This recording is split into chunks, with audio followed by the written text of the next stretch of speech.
So, nah.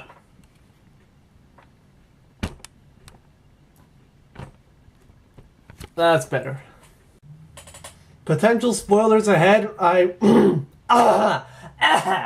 Okay.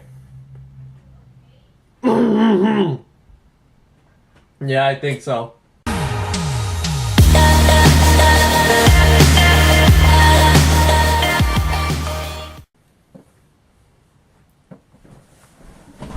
Hi. So I watched Spider-Man Into the Spider-Verse last night, and I just figured I had some things to say about it. So, here we go. Rotten Tomatoes lists it as 100% certified fresh, and I'm gonna tell you right now, that's a complete lie.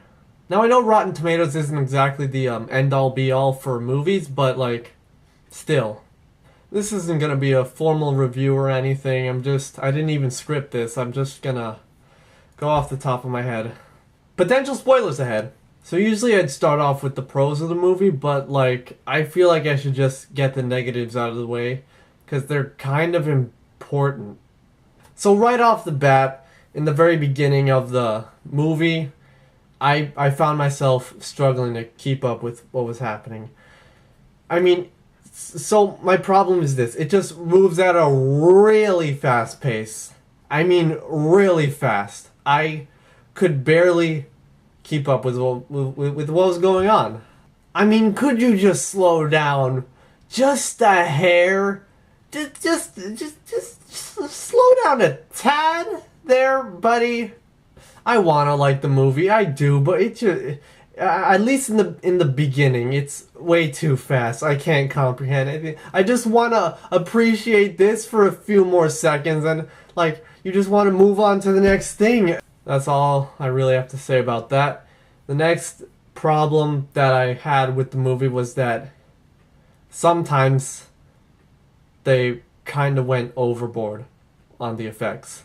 Especially in the action sequences, they just really went crazy, okay? They just like threw everything up. Spider people are swinging all over the place. It's just madness. I think it actually hurt my eyes trying to watch this movie. And I'm like, wow. One thing that preceded the movie's release, which kind of turned off a lot of people, is that the director, Peter Ramsey, went on a Twitter rant, basically, attacking the fans. I'm not going to get into it too much.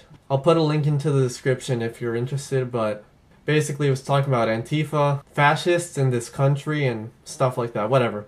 It was kind of insane, but as long as it's not anything super crazy terrible, then, like, whatever. I just feel like I would have enjoyed the movie more if they had, like, slowed down just a little bit and toned the effects down also just a little bit. And hey, I like the comic vibe of the movie. I'm all for different styles of animation. I mean, nobody wants another Pixar movie. Not that there's anything wrong with Pixar, okay? I love Pixar. Nothing wrong with new animation styles, but they kind of went overboard here. You know? Alright, so let's talk about the good stuff. The first thing that popped into my mind was the soundtrack. I really like the soundtrack. Not just like the instrumental stuff, which was really good. I really like that.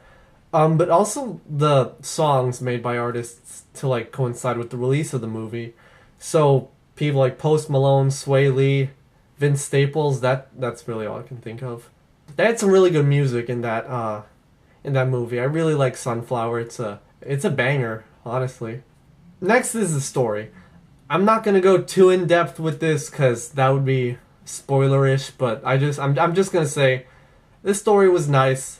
I would appreciate it more if again they just slowed down a little bit.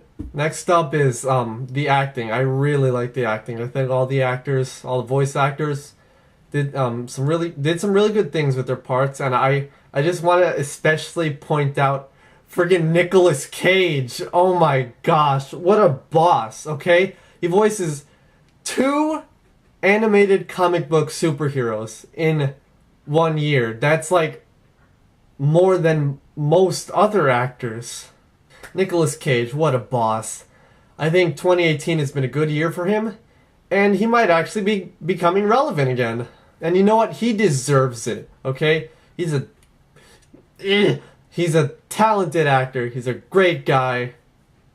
And you know what? He deserves to get some recognition. Honestly, I would totally watch an animated Spider-Man noir movie if Nicolas Cage voices the character. I really want that now! Not just him, but the entire cast, really. I really liked the work they did. I also want to point out Liev Schreiber, I think that's his name, who voiced Kingpin. And I really liked Kingpin in that movie, let me tell you. After playing the Spider-Man video game with Kingpin, and I was like, alright, this is good. This is a good Kingpin. I found out that Liev Schreiber was voicing Kingpin. I was just like, Sabretooth from X-Men Origins Wolverine. I mean, he's a good actor, but I didn't know if I liked him if I wanted him to be Kingpin. And honestly, he blew my mind. I'm even inclined to say that he beat Travis Willingham's performance in the Spider-Man video game. But on the topic of Kingpin, I think they really overdid it with his body mass. And I know he's always been a big guy, but they went crazy. Now, I want to reiterate again, I know that it's comics and everything's supposed to be like big and flashy and exaggerated, but I mean the effects, fine, but but Kingpin, he's too big. That's unhealthy. He's too thick. He's unhealthily thick.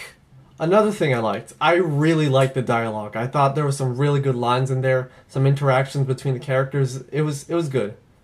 So, what's my final verdict? I don't know. All right, I think I need a second viewing of the movie to like decide what I think of it, or a third or a fourth. I don't know. I want to like it. It's a pretty good movie. Like, I'll admit that. Is it the best movie of the year? No, not by a long shot, okay? The things I brought up, they're just small things that maybe they could have done differently so that maybe I would have enjoyed the movie a little better. That's just me, though. Alright, if you disagree, no disrespect, that's just my opinion. So this was another episode of Lorox Talks. Subscribe if you want to see more, and I'll catch you guys later.